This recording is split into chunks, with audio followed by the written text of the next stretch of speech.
So now beta we will read about the classification of programming language. Programming language की classification को हम study करेंगे कि ये क्या चीज़ होती है ऐसी।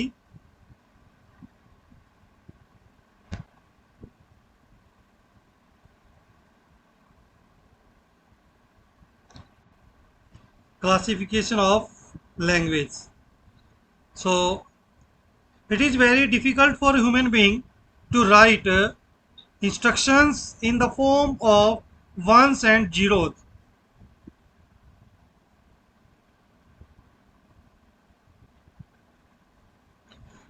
तो ये कहता है कि जीरो और वंस को याद रखना और उसके अंदर इंस्ट्रक्शंस को राइट करना बहुत ही मुश्किल काम है, बहुत वेरी डिफिकल्ट है। हम नहीं हर चीज़ का कोड याद नहीं रख सकते हम।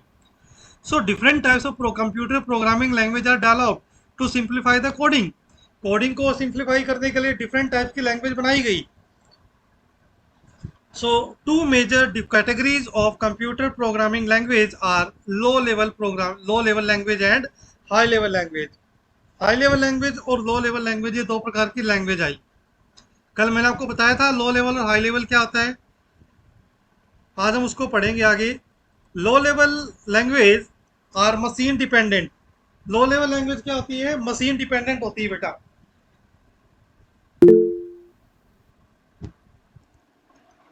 सो low level language and high level language are two types of language. Low level language are machine dependent. जो लो लेवल लैंग्वेज होती है बेटा वो मशीन डिपेंडेंट होती है। And include machine language and assembly language. इसमें हम मशीन लैंग्वेज और असेंबली लैंग्वेज को शामिल कर सकते हैं। Machine language uses zero and ones या ones and zeros to write instructions which is directly understood and executed by the computer। क्योंकि कंप्यूटर जीरो और वन को समझ सकता है डायरेक्टली और एग्जीक्यूट भी कर सकता है। ठीक है। तो इसीलिए ये लैंग्वेज क्या होती है? मशीन लैंग्वेज और बाइनरी लैंग्वेज सेम कहलाती है। मशीन लैंग्वेज बाइनरी की बनी होती है क्योंकि जीरो और वंस की होती है। असेंबली लैंग्वेज भी हमारी वही थी। Feature but writing code in machine language is difficult as one has to remember all operation code and machine address.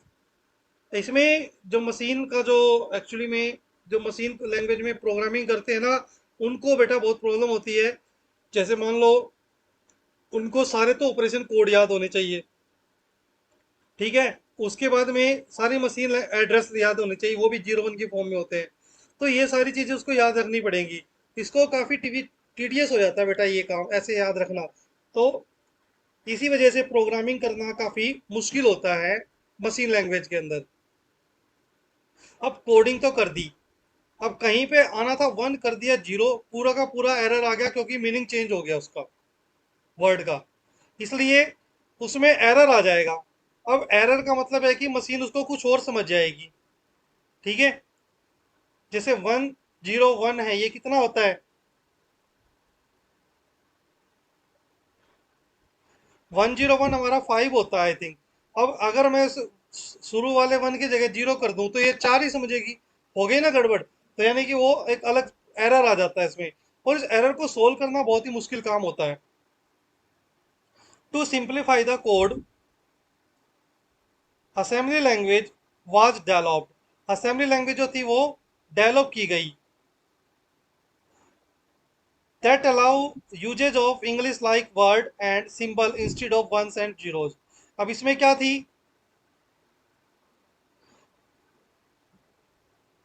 Simplify करने के लिए कोड को असेंबली लैंग्वेज डेवलप की गई। इसमें इंग्लिश के जैसे वर्ड होते थे और सिंबल होते थे जीरो और वन की जगह। ठीक है। अब इसमें देखो कैसे लिखा होता था।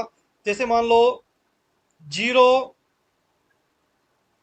वन को याद नहीं रख सकते, इसमें होता तो मशीन लैंग्वेज ही थी ये भी जीरो वन की, बट इसमें कुछ इंग्लिश के वर्ड ऐड किए। जैसे मान लो हमें एडिशन करना है तो A डबल D को यूज कर दिया, मल्टीप्लीकेशन यूज करना है तो MUX कर लिया, डिवाइड यूज करना है तो DIV कर दिया। अब इसमें जो इंग्लिश लैंग्वेज है, बाकी चीजें तो सारी असेंबली बारी सारी की सारी उसमें मशीन लैंग्वेज में थी, लेकिन जो ये ऑपरेशन कोड जो थे ये इंग्लिश लैंग्वेज में आ गए, मेमोरी एड्रेस भी इंग्लिश लैंग्वेज में आ गए। अब इनको प्रॉब्लम ये आई कि जो इंग्लिश के वर्ड थे उनको तो याद करना आसान हो गया, लेकिन कंप्यूटर उसको नहीं समझ पा रहा था। उसके लिए फिर एक ट्रांसलेटर बनाया गया जिसका नाम था assembler.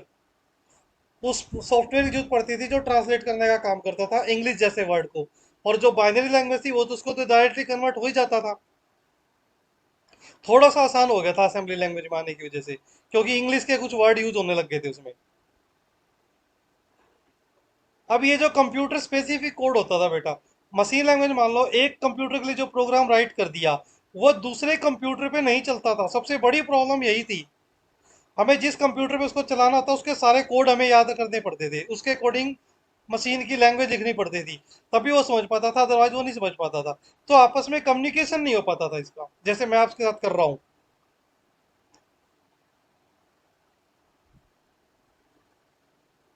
The code written for a type of CPU cannot be used for another type of CPU. अब एक टाइप के सीपीयू के लिए हमने जो कोड लिख दिया मशीन कोड, वो दूसरे टाइप का सीपीयू उसको अंडरस्टैंड नहीं कर पा रहा था। High level language are machine dependent. अब जो हाई लेवल लैंग्वेज थी वो मशीन इंडिपेंडेंट थी, जबकि लो लेवल लैंग्वेज क्या थी, मशीन डिपेंडेंट। मशीन के ऊपर डिपेंड हो जाती थी वो बेटा। ठीक है। जबकि हाई लेवल लैंग्वेज क्या होगी, मशीन इंडिपेंडेंट होगी, मशीन के ऊपर कोई डिपेंड नहीं रहेगी हाई लेवल लैंग्वेज। और ये सिंपलर होता है राइट करना, क्योंकि इसमें इंग्लिश की तरह सेंटेंस बने होते हैं। And each high level language follow a set of rules similar to natural language. Natural language की तरह वो एक रूल को फॉलो करती है। However these rules are however these language are not directly understood by the computer. अब ये language जो थी अंडरस्टूड नहीं कर पा रहा था computer, and translator are needed to translate high level language. अब ट्रांसलेटर की जरूरत पड़ी जो हाई लेवल लैंग्वेज को मशीन लेवल लैंग्वेज या लो लेवल लैंग्वेज में कन्वर्ट कर सके। एग्जाम्पल जो था इसका हाई लेवल लैंग्वेज का, C++, जावा एंड पाइथन। ठीक है, ये सारे क्या थे, ये हमारा हाई लेवल लैंग्वेज था बेटा ये। और इसके लिए मैं क्या थी, ट्रांसलेटर की आवश्यकता पड़ी थी। ठीक है। अब मैं आपको दिखाता हूँ एक प्रोग्राम छोटा सा, HTML में लैंग्वेज में बनाया है मैंने। ये देखो बेटा, अभी इसके अंदर जैसे मैंने एक छोटा सा एनिमेशन बनाया है। ये देखो, ये HTML लैंग्वेज के अंदर बनाया हुआ है।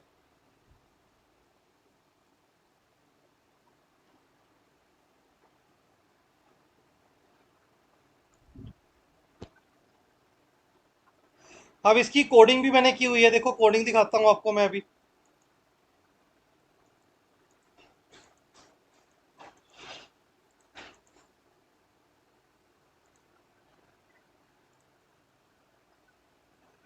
ये देखो बेटा, ये इसकी कोडिंग की हुई है मैंने, ये रही। ये सारी कोडिंग है, HTML लैंग्वेज के अंदर कोडिंग है ये। ठीक है। अब इसी से हमारा सारा कुछ बनता है, इसी से मैं सारा कुछ कंट्रोल भी कर सकता हूँ। चाहूँ तो मैं स्पीड को ज़्यादा भी कर सकता हूँ, यहाँ से 10% इसे मैं 20% कर दूंगा, तो यहाँ पे देखना और ज़्यादा बढ़ जाएगी स्पीड। सपोज जैसे मैंने 50 कर दिया यहाँ पे, इसको मैंने सेव किया बेटा। अब इसका जो ट्रांसलेटर है वो कौन है, ये हमारा, ये वाला जो हमारा क्रोम ब्राउजर है वो इसका ट्रांसलेटर का काम करता है। देखो देखो कितनी स्पीड से भाग रहा है अभी ये।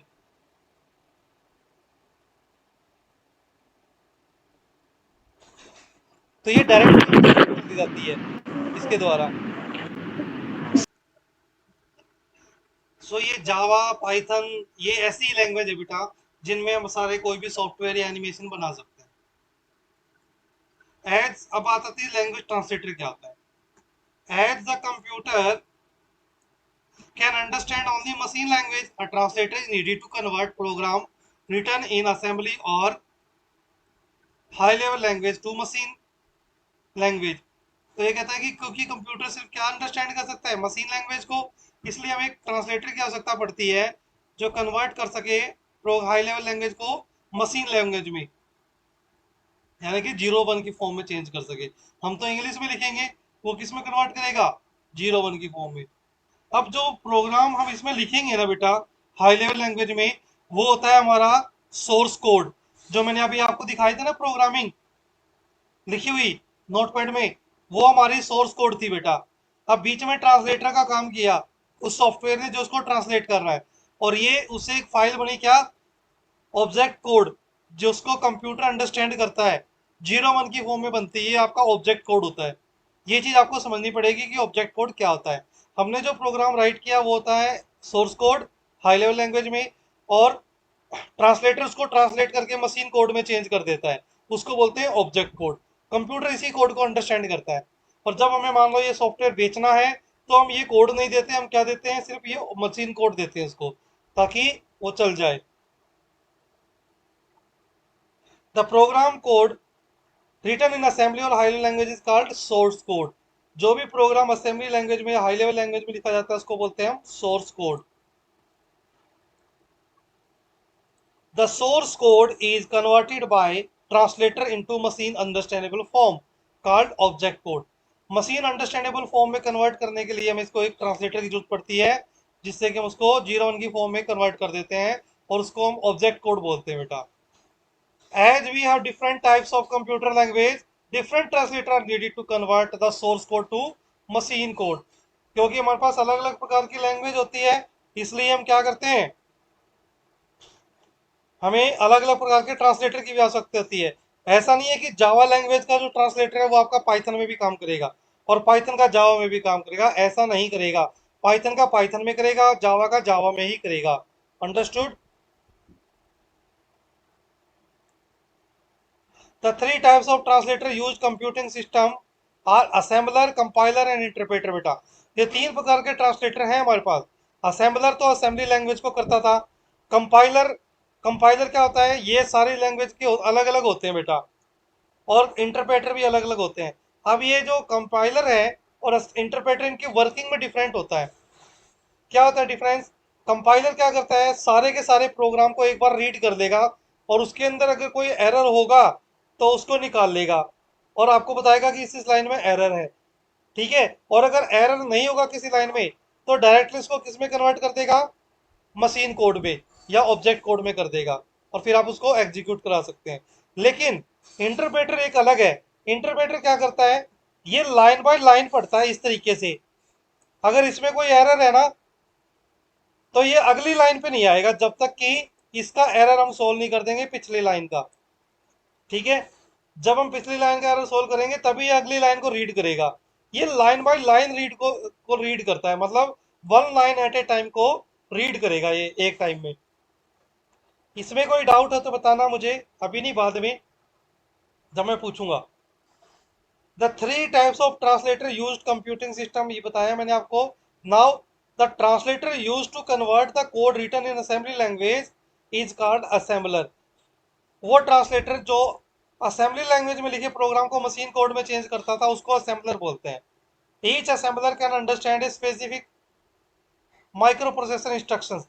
अब जो प्रोसेसर, जो हमारा माइक्रो प्रोसेसर पढ़ा था हमने, क्या होता था माइक्रो प्रोसेसर, बताया था मैंने आपको, ये सिंगल चिप के ऊपर एक एम्बेडेड किए होते थे कंपोनेंट, सॉरी, इलेक्ट्रॉनिक कंपोनेंट्स को, वो आपका माइक्रो प्रोसेसर होता था।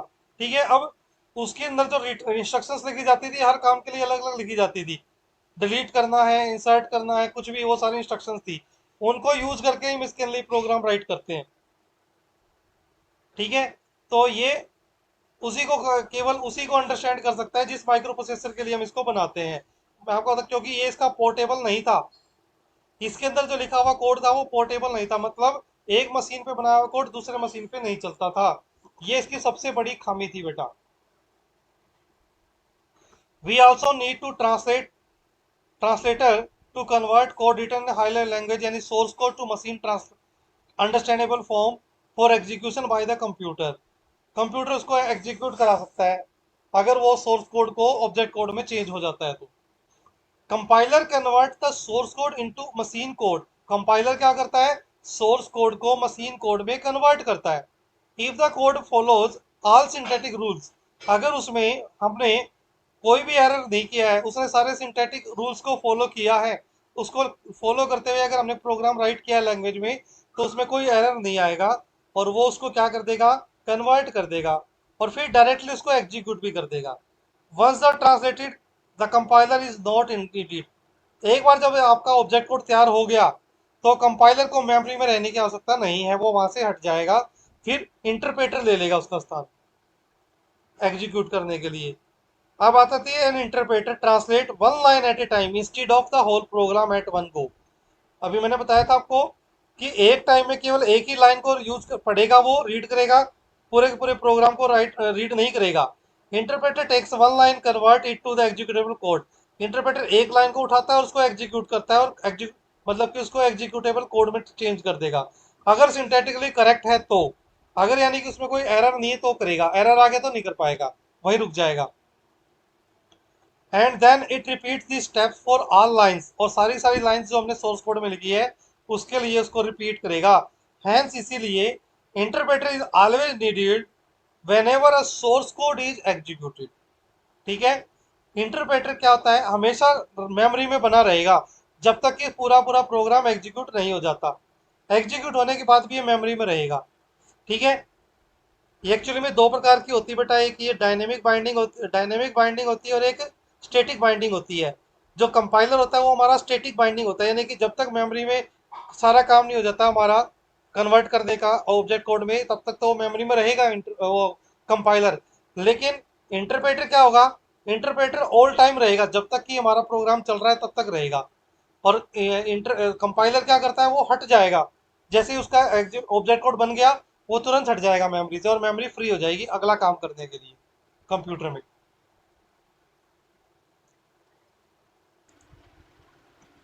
Programme development tool. अब ये कहता है कि प्रोग्राम डेवलपमेंट टूल क्या होता है। Whenever we decide to write a program we need a text editor. जब भी हमें डिसाइड कर लेते हैं कि अब हमें राइट करना है प्रोग्राम किसी प्रॉब्लम को सॉल्व करने के लिए, देन हमें क्या जरूरत पड़ती है, एक टेक्स्ट एडिटर की जरूरत पड़ती है। Text editor is a software that allow us to create a text file. ये एक ऐसा सॉफ्टवेयर होता है जिसमें हम टेक्स्ट फाइल को क्रिएट करते हैं बेटा। जैसे मैंने अभी इसमें देखो नोटपैड में की हुई है, ये देखो, ये सर स्क्रीन शेयर नहीं हो रही। अभी देखता हूँ। हाँ सॉरी बेटा, ये हट गया था। अभी हुई। Yes sir.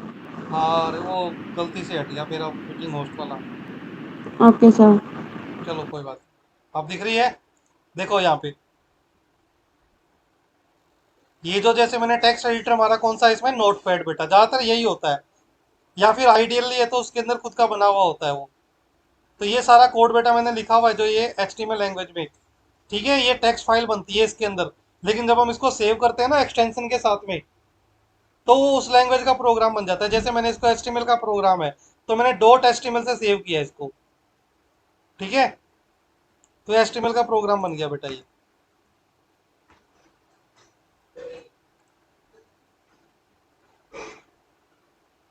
Where we type, अगर हम किसी एक्सटेंशन से सेव नहीं करेंगे ना तो वो टेक्स्ट फाइल के रूप में सेव हो जाएगा .txt से।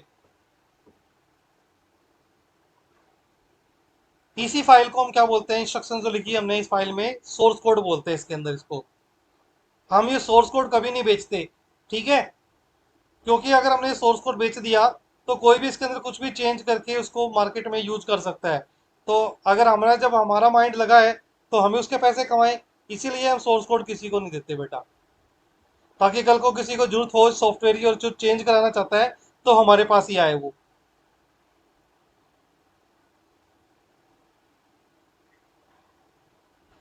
Then an appropriate translator is use. उसके बाद में एक अप्रोप्रिएट ट्रांसलेटर यूज करना पड़ता है हमें, ताकि हम सोर्स कोड को ऑब्जेक्ट कोड में एग्जीक्यूशन के लिए तैयार कर सकें। In order to simplify the program development there are software called integrated development environment. ठीक है, प्रोग्राम डेवलपमेंट के लिए एक आईडीएल बनाया गया जिसको हम IDE बोलते हैं बेटा, इंटीग्रेटेड डेवलपमेंट एनवायरनमेंट। देखो इसके अंदर मैंने कल दिखाया भी था आपको, IDE देखो,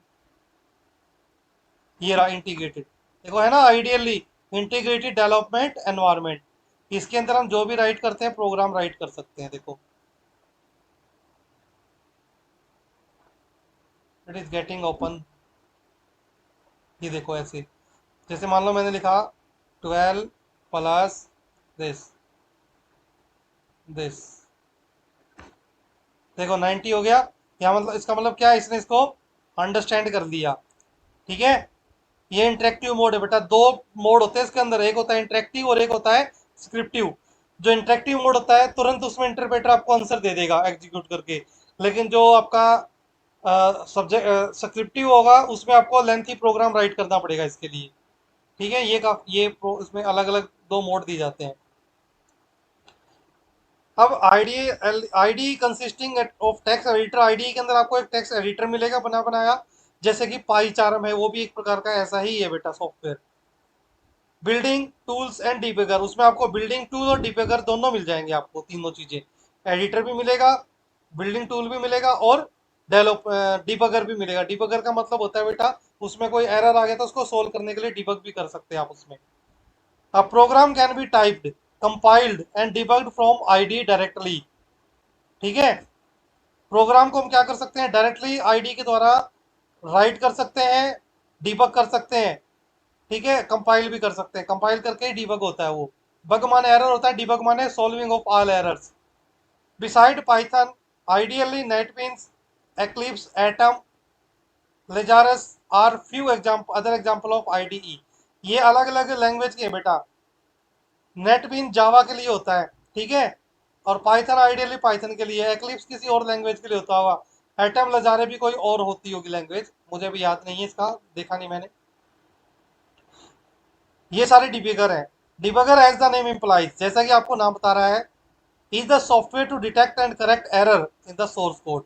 ये एक ऐसा सॉफ्टवेयर होता है जो एरर को डिटेक्ट करता है और उसको करेक्ट करवा सकता है सोर्स कोड में।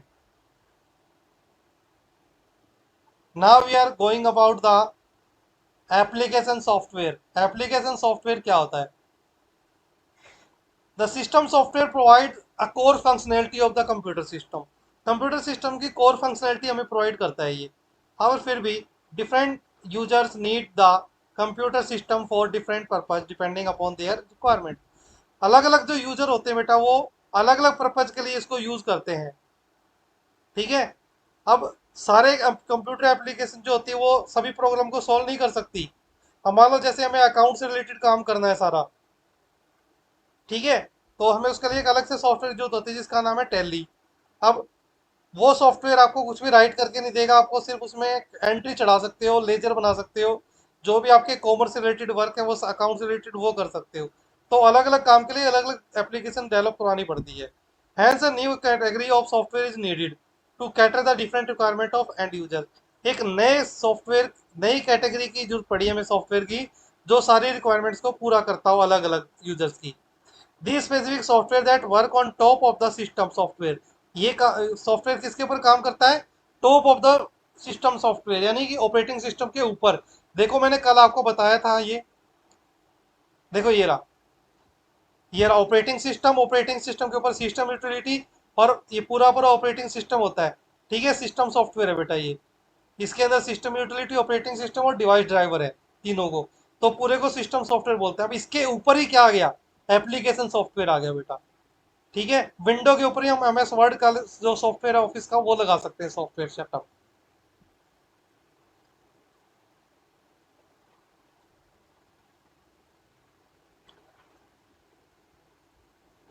The specific software that works on the top of the system software is termed as application software. There are two broad category of application software। और ज्यादा दो मतलब की कैटेगरी और है इसकी ब्रॉड, जिसमें आ जाते हैं आपके general purpose and customize application. General purpose जो जनरल लोगों की प्रॉब्लम को सॉल्व करता है, जैसे कि एम एस वर्ड है।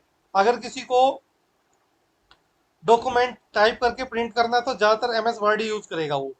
ठीक है, क्योंकि वो आपको फैसिलिटी देता है, तो जनरल पर्पज सोल्व करता है वो। जैसे ये रहा, the application software develop for generic applications to cater a bigger audience in general are called general purpose software. जो बड़े ऑडियंस को प्रॉब्लम को सोल्व करता है, ज्यादातर जो यूज करते हैं लोग, उस तरह की प्रॉब्लम को सोल्व करेगा, तो वो क्या हो जाएगा हमारा general purpose software. Such readymade application software can be use by end user as per the requirement. वो अपनी रिक्वायरमेंट के अकॉर्डिंग सॉफ्टवेयर को, बने बनाए सॉफ्टवेयर को या रेडीमेड सॉफ्टवेयर को यूज कर लेंगे।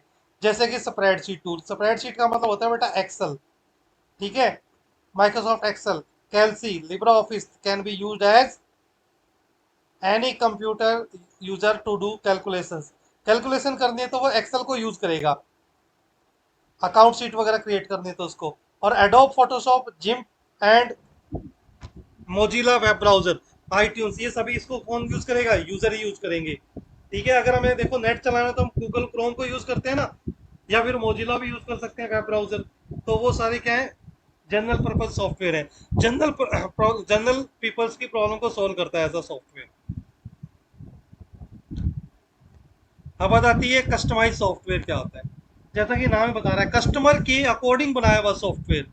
कस्टमाइज माने कस्टमर, कस्टमाइज किया हुआ मतलब कस्टमर के according.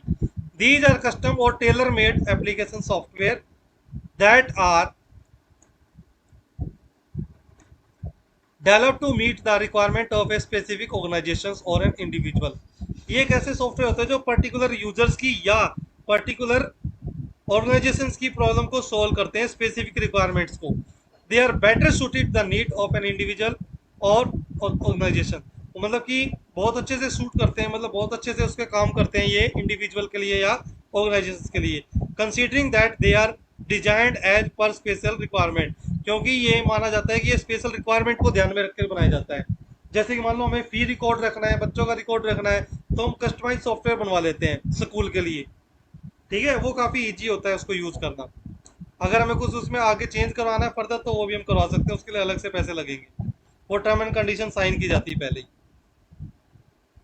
Example of user defined software include websites, school management software, accounting, ये सारे क्या है बेटा आपके कस्टमाइज सॉफ्टवेयर हैं। Software it is similar to buying a piece of cloth. इसका मतलब ये है कि जैसे इस तरह से मान लो आप एक क्लॉथ का पीस लेकर के आते हैं, कपड़े का टुकड़ा लेकर आते हैं और टेलर के पास जाके कहते हैं कि हमारे गारमेंट्स हमारे फिटिंग के हिसाब से बना दो। ठीक है, colour and fabric is your choice. इसमें आपकी कलर और फैब्रिक जो है वो आपका चॉइस का होता है। आप कितना महंगा यूज कर सकते हो, कितना सस्ता यूज कर सकते हो, कोई भी कलर आप ले सकते हो, लेकिन फिटिंग आपके नाप की हो जाएगी। इसलिए वो क्या होगा कि आपकी प्रॉब्लम को सोल्व किया उसने, आपके अकॉर्डिंग बना करके दिया कपड़ा। ये ऐसे ही रहेगा बेटे इसमें।